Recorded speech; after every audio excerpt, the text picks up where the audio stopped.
يروا كم أهلكنا قبلهم من القرون أنهم إليهم لا يرجعون وإن كل لما جميع لدينا محضرون وآية لهم الأرض الميدان وحييناها وأخرجنا منها حبا فمنه يأكلون وجعلنا فيها جنات من نخيل وعناب وفجرنا فيها من العيون ليأكلوا من ثمره وما عملت أيديهم أفلا يشكرون سبحان الذي خلق الأزواج كلها مما تنبت الأرض ومن أنفسهم ومما لا يعلمون وآية لهم الليل نسلخ منه النار فإذا هم مسلمون والشمس تجري لمستقر إلا ذلك تقدير العزيز العليم والقمر قدرناه منازل حتى عاد كالعرجون القديم لا الشمس ينبغي لها أن تدرك القمر ولا الليل سابق النهار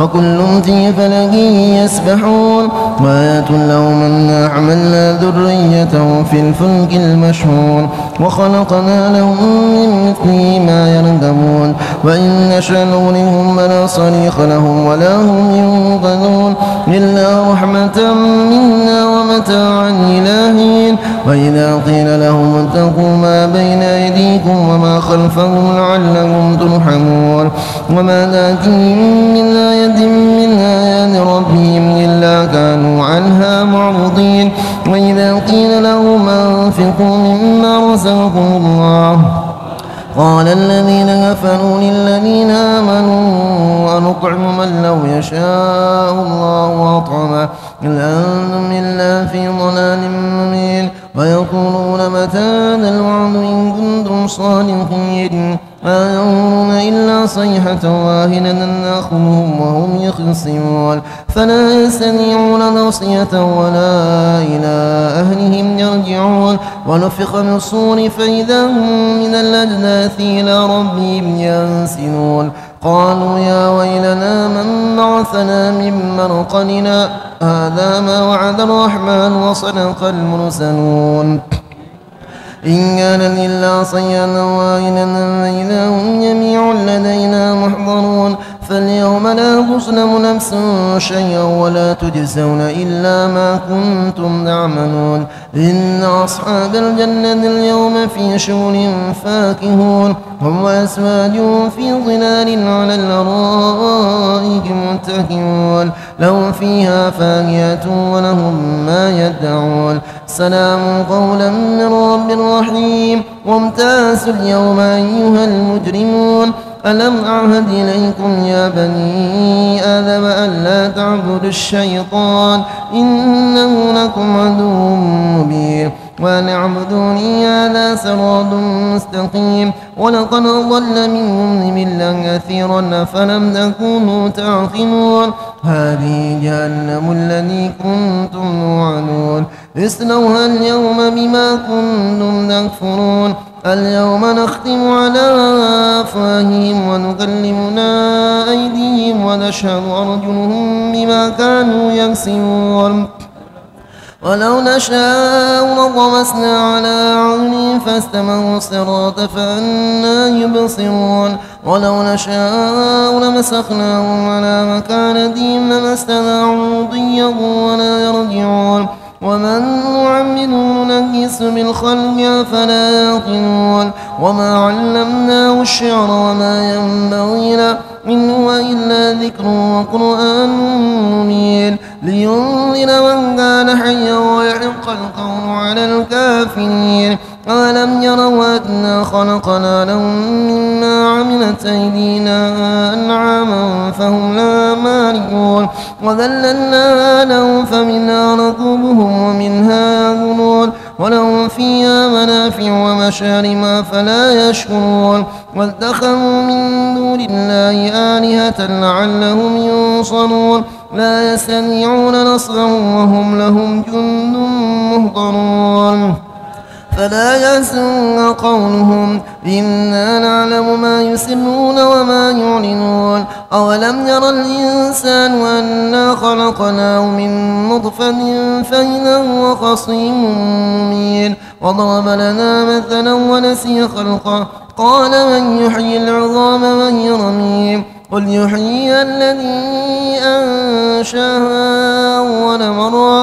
وهو بكل خلق عليم الذي جعل لكم من الشجر الأخضر نارا فإذا أنتم منه توقدون أوليس الذي خلق السماوات والأرض بقادر على أن يخلق مثلهم بلى وهو الخلاق العليم إنما أمره إذا أراد شيئا أن يقول له كن فيكون فسبحان الذي بيده ملكوت كل شيء وإليه ترجعون صدق الله العظيم وصل على محمد وصل على سيدنا محمد وصل على سيدنا وحبيبنا وشفيعنا نبينا مولانا محمد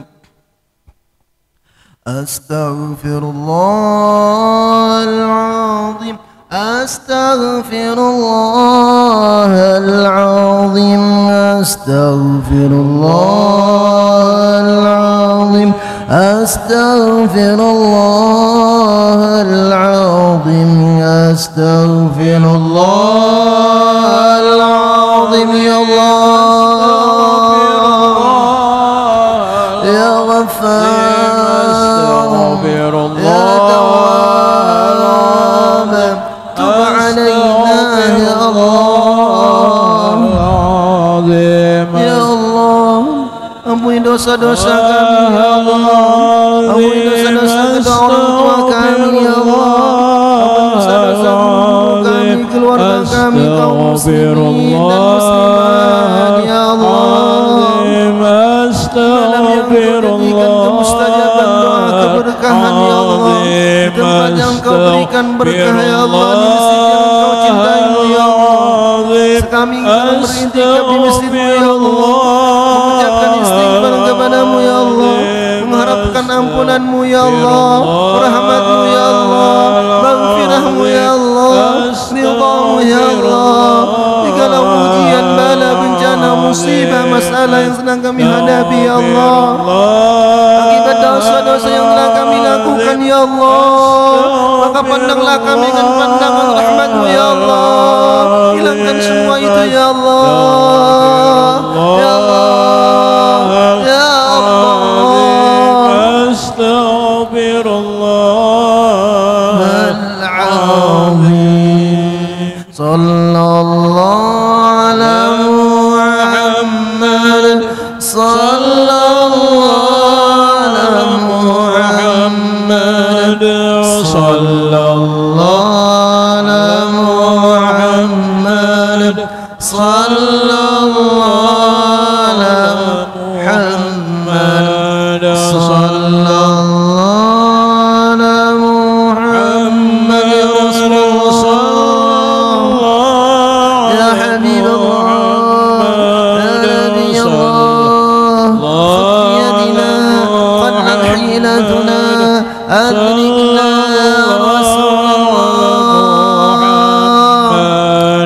Rasulullah kami rindu ingin melihat wajah-Mu dalam tidur dan jaga kami ya Nabi Allah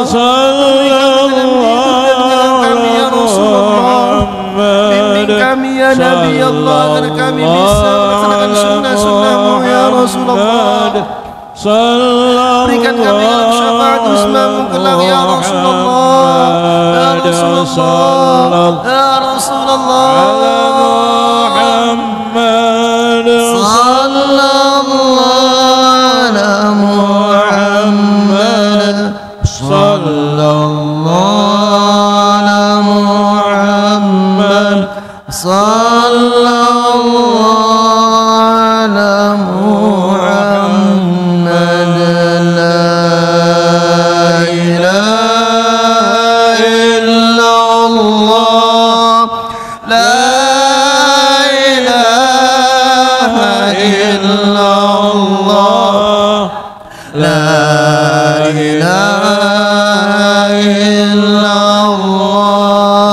La ilaha illallah Allah, la ilaha illallah.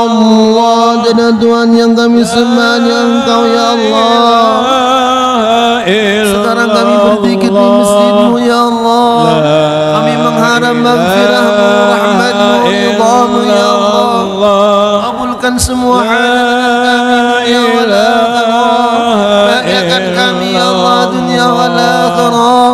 La ilaha. Kabulkan semua hajat kami ya Allah. Ya Allah, berikan kami husnul khatimah. Masukkan kami ke dalam surga-Mu bighairi hisab. Kumpulkan kami bersama Habibuna Muhammad di surga-Mu ya Allah. Ya Allah, ya Allah, ya Allah. La ilaha illallah, la ilaha illallah, la ilaha illallah, la ilaha illallah, Muhammadur Rasulullah.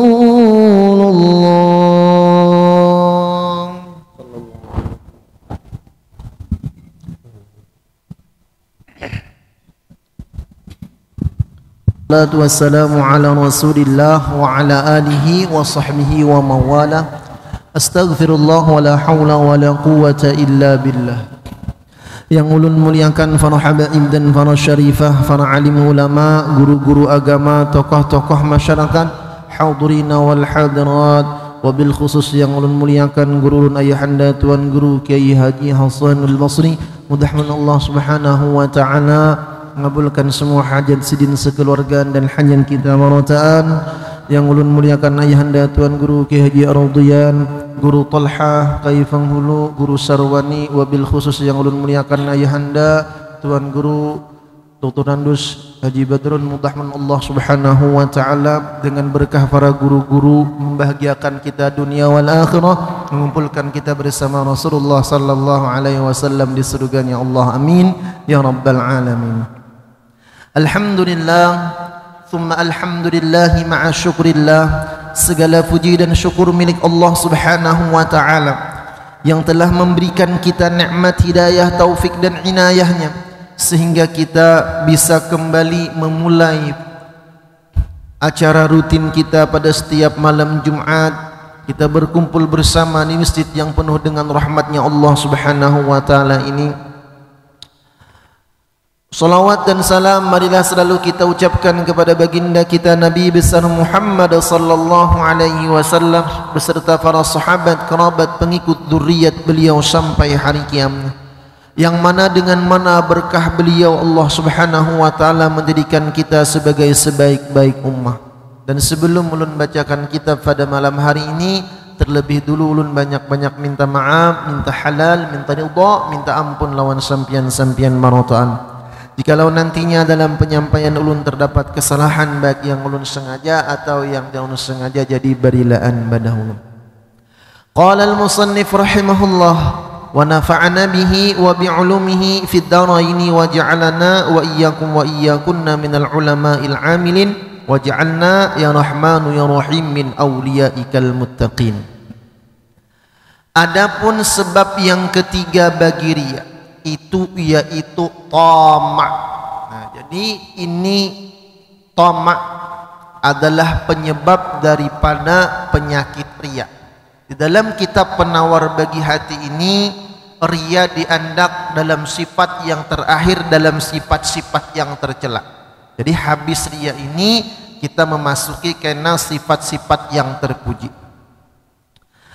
Dan obatnya bahwa mengetahui ia akan bahwasanya barang tamak itu akan dia seperti harta benda, pekerjaan, diwahamkan saja tiada tentu mendapatkan akan dia sekalipun riya itu, dan luput ridha Allah Ta'ala dengan sebab riyanya itu pekerjaan yang tetap yang diyakinkannya.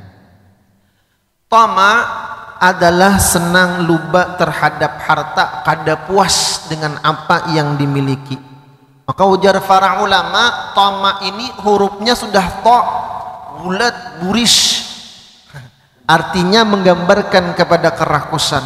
Mim itu juga beluang. Ain, nah ain itu banganga. Huruf ain itu kan banganga. Banganga, imbah itu pulang banganga.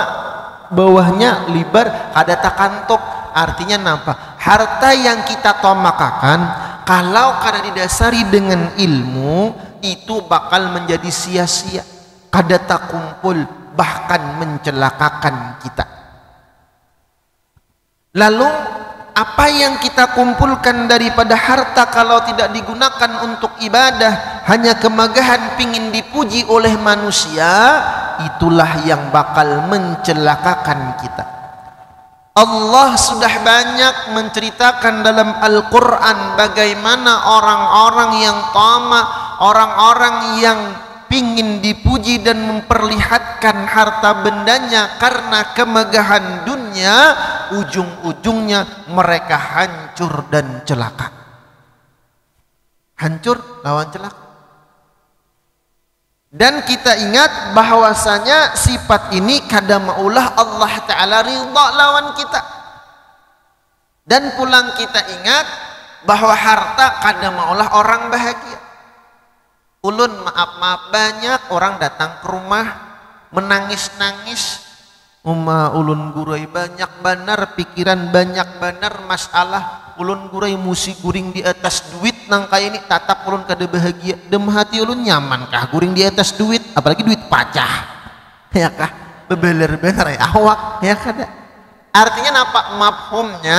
Duit nang sidin miliki itu kada maulah sidin bahagia. Sebaliknya gara-gara duit ini yang gurai masalah ulun timbulan berataan jasidin. Nah, jadi waham kita, sangkaan kita bahwa harta itu nang maulah bahagia itu sebujurannya kada. Tetapi harta nang maulah bahagia adalah harta nang dibawa ke jalan agamanya Allah. Jadi boleh aja kita mencari harta. Bahkan guru ulun ada orang guru, adakah amalan parjakian? Jasidin ada, cuman bila ikam kubari amalan parjakian nilah jasidin bila sudah sugih banyak harta jangan lupa disumbangakan, dibantu agamanya Allah, insya Allah berkah. Inggih guru. Lalu banyak kayak nang diberi sidin tuh sugihan, adanya nang ingat, ada nang ingat. Akhirnya membantu agamanya Allah, membantu masjid, membantu pesantren. Alhamdulillah. Ada juga nang kada ingat sama sekali. Mbah Sugih datangin kada. Ya kah? Ada juga jasidin nang kayak itu. Nah ini nang maulah celaka. Mudahan kita sugih berataan tapi membawa keberuntungan dan dakwah agamanya Allah Subhanahu wa taala. Amin. Kaitah. Dan bahwasanya mereka yang tamak pada makhluk juga tidak sunyi ia daripada kehinaan. Nah, ada tamak terhadap dunia, ada tamak terhadap pujian makhluk. Kan ada kalau orang nih, kalau apa bahasa kita tuh ambungan, diambung-ambung orang, dihempas orang melakop. Kita bila tahu kawan tuh ambungan, kita ambung, inya pacangan ria, pacangan sombong, kita taumpat berdosa. Taumpat kita berdosa. Maka bahkan dalam menurut ulama-ulama sufi, kita jangan sampai mengeluarkan kata-kata luar biasa. Biasa hanya. Karena luar biasa itu hanya sifat Rasulullah, sifatnya Allah Ta'ala. Jasi anu tuh luar biasa. Nah kalau pinajar orang bahari tadua Allah Ta'ala cukup biasa saja. Mun hendak Masya Allah itu jangan luar biasa. Nah itu karena sifat luar biasa itu hanya milik Allah Subhanahu wa Ta'ala. Maka menghadirkan ia di dalam hatinya akan nikmat surga dan mengetahui ia akan bahwasanya luput ia dengan sebab ria, niscaya berpaling oleh hatinya daripada makhluk dan melihat melimpah atasnya oleh cahaya ikhlas dan membantu akan dia oleh Allah Ta'ala dengan taufiknya. Contoh, ketika kita hendak bersedekah menyumbang, itu kadang syaitan meniupakan geritik. Nah, hibat ikamni ahli sedekah, itu manusia pasti memuji lawan kita, dan dengan sedekah tadi harta datang dari iblis. Akhirnya kita bersedekah tadi kada ikhlas karena Allah. Lalu kayak apa ketika geritik itu timbul?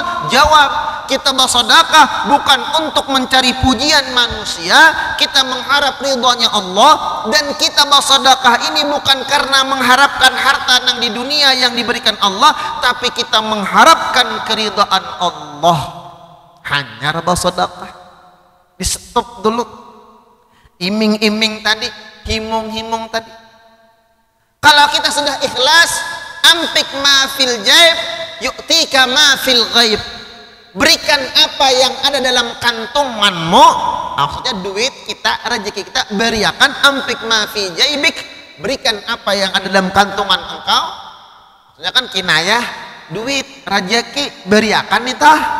Ya'tika ma fil ghaib, Allah akan memberikan engkau apa-apa rezeki nang kada disangka-sangka. Kalau kita ikhlas, ada perlu kita mengharap balasan kan dari manusia. Allah nang menjulungkan. Maka banyak para wali-walinya Allah Subhanahu wa taala sudah habis-habisan bersedekah, datang pulang, datang rezekinya. Ya kah? Habis-habis datang rezekinya. Kenapa? Karena keikhlasan sidin kepada Allah untuk menyumbangkan harta, bukan kepada manusia. Maka jangan heran, banyak di antara umatnya Rasulullah sembahyang duha tunai, waqiah tunai, ayat-ayat perjakian, ayat 1000 dinar dibaca. Maka kemudian amalan-amalan perjakian dibaca. Tetapi kenapa rezeki itu masih belum datang? Maka jawabannya satu, mungkin ketika kita mengamalkan amalan itu, kita mengharap dunia, kita mengharap manusia, kita mengharap pujian, tidak mengharapkan keridhaan dari Allah Subhanahu wa taala, sehingga lambatlah datang apa yang kita hasilkan. Jadi ketika hendak misalnya sembahyang doa, hendak sembahyang doa tegeritik, nah sembahyang doa ini mendatangkan rezeki, langsung Astaghfirullahaladzim, ya Allah, ulun sembahyang doa ini karena engkau. Kita obati serangan karena kita yang merasakan apa yang ada di dalam hati kita. Ini latihan. Maka dengan demikian kita berusaha merubah hati kita, kita berusaha merubah niat-niat kita yang bukan karena Allah, maka Allah akan memberikan taufik kepada kita. Allah akan menolong kita. Dan ketahui olehmu juga bahwasanya obat yang menegah daripada datang ria itu bahwa engkau sembunyikan ibadah engkau seperti engkau menyembunyikan akan kejahatan engkau. Nah, jadi yang disembunyikan menurut para ulama sufi, ibadah itu ibadah wajib bagus dinampakkan, sakira jangan mendatangkan fitnah. Sembahyang 5 waktu berjamaah bagus ke masjid kelanggar, sekira jangan ada fitnah. Nah, makanya sunat qabliyah kan itu lebih abdal digawi di rumah. Mun rumah parak, coba mun rumah di Barojaya qabliyahnya pian, qabliyah maghrib misalnya di Barojaya, datang ke sini orang sudah lebaran. Ya kan? Amun parak, makanya rumah-rumah Rasulullah, rumah-rumah para ulama kan berdampingan dengan masjid. Jadi qabliyahnya di rumah. Jadi ibadah wajib kita tampakkan, sekira menghindarkan fitnah. Ibadah sunnat afdal kita sembunyikan, melainkan ibadah sunnat yang kita disuruh untuk berjamaah. Misal sembahyang hari raya Idul Fitri bagus turun, ya kan? Sembahyang gerhana bulan, gerhana matahari itu kan bagus bernampak karena memang disuruh berjamaah. Nah, jadi Misalnya ibadah satu apa? Sedekah. Sadaqatus sirri tudfi'u ghadabar rabbi.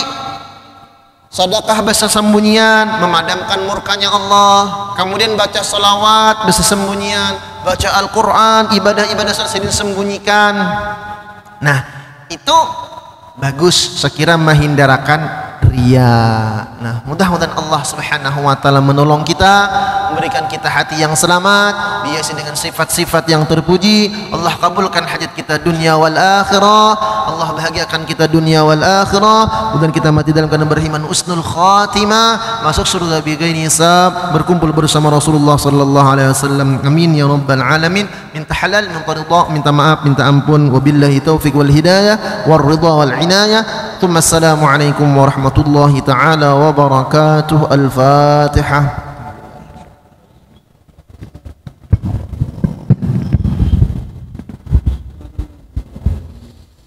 Bismillahirrahmanirrahim. Alhamdulillahirabbil alamin wassalatu wassalamu ala asyrafil anbiya'i wal mursalin sayyidina Muhammad wa ala alihi wa sahbihi ajma'in.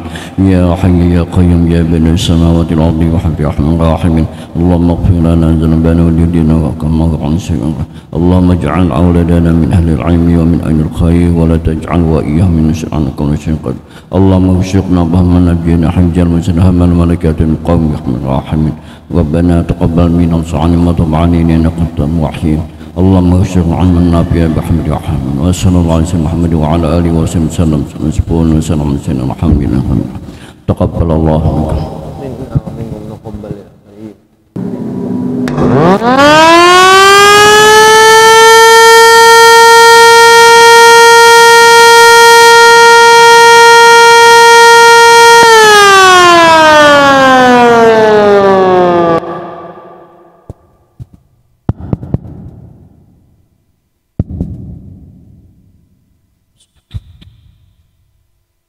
Allahu Akbar, Allahu Akbar, Allahu Akbar,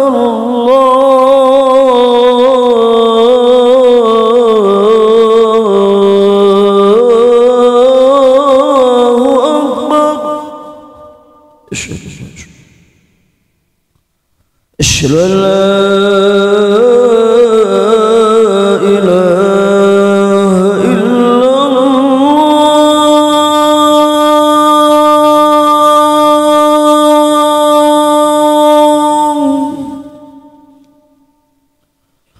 أشهد أن لا إله إلا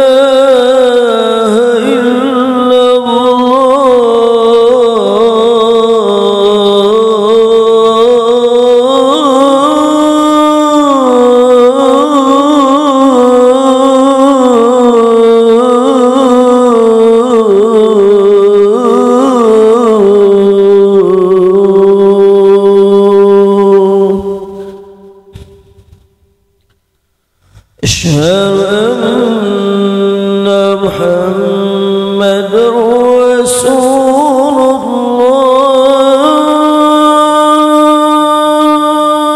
الله أشهد أن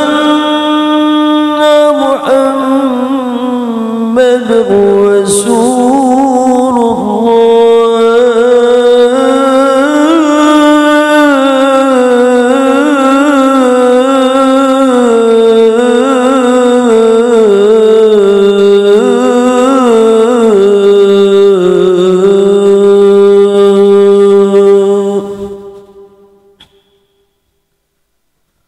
حي على الصلاة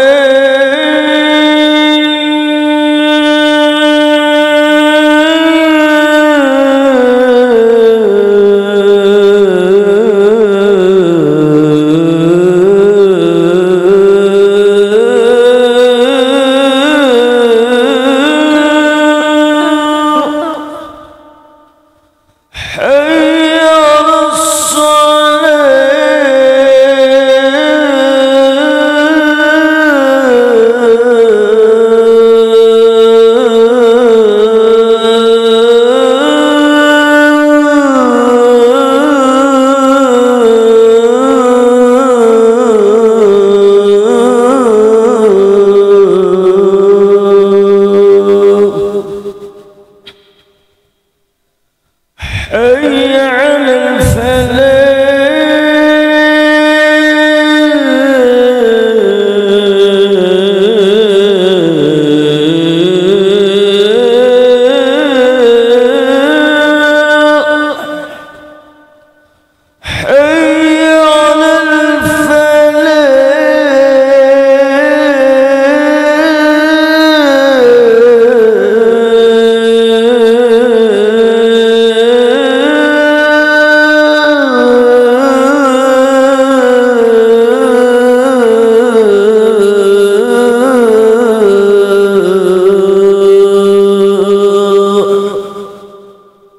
الله أكبر الله أكبر لا إله إلا الله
الله أكبر الله أكبر أشهد أن لا إله إلا الله أشهد أن محمد رسول الله حي على الصلاة حي على الفلاح قد قامت الصلاة قد قامت الصلاة الله أكبر الله أكبر لا إله إلا الله لا إله إلا الله بسم الله الرحمن الرحيم قل أعوذ برب الناس ملك الناس إله الناس من شر الوسواس الخناس الذي أصلي فرض العشاء 4 ركعات من قبل أداء إلى من الله أكبر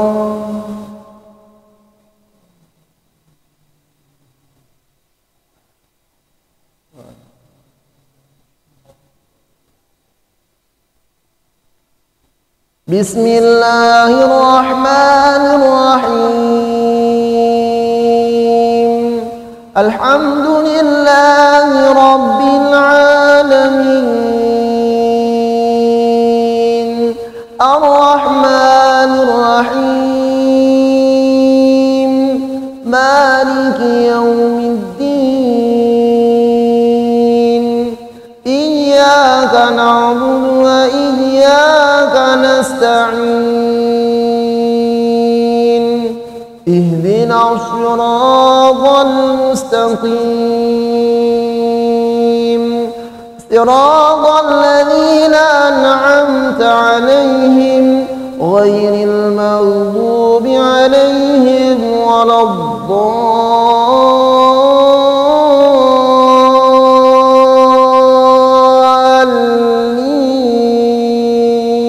الضالين آمين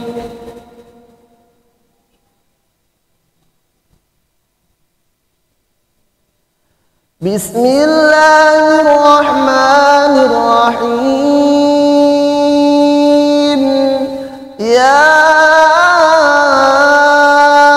أيها الذين آمنوا إذا نودي للصلاة من يوم الجمعة فاسعوا إلى ذكر الله وذروا البيع ذلكم خير لكم إن كنتم تعلمون فإذا قضيت الصلاة فانتشروا في الأرض وابتغوا من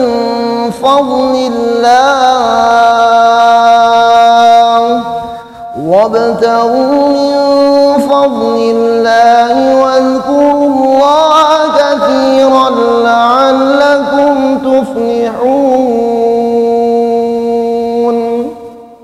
وإذا رأوا تجارة أو لهوا انفضوا إليها وتركوك قائما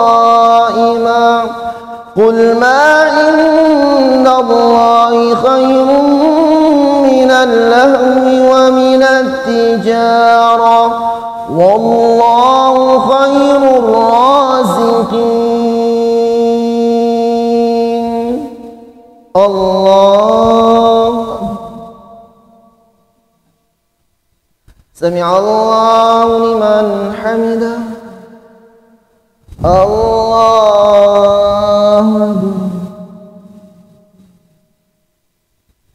الله أكبر الله أكبر الله أكبر بسم الله الرحمن الرحيم الحمد لله رب العالمين الرحمن الرحيم مالك يوم الدين إياك نعبد وإياك نستعين اهدنا الصراط المستقيم صراط الذين أنعمت عليهم غير المغضوب عليهم ولا الضالين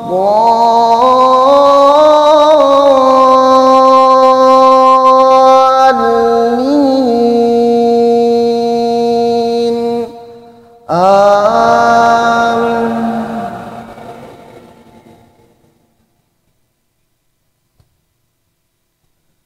بسم الله الرحمن الرحيم يا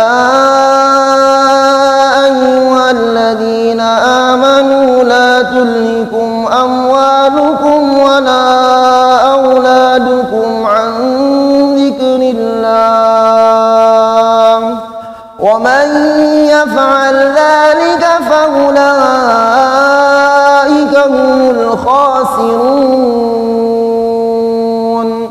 وأنفقوا مما رزقناكم من قبل أن يأتي أحدكم الموت فيقول رب لولا أخرتني إلى أجل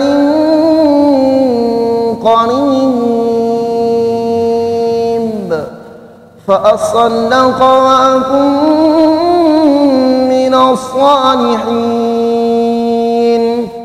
ولن يؤخر الله نفسا إذا جاء أجلها والله خبير بما تعملون الله أكبر سمع الله لمن حمده الله الله أكبر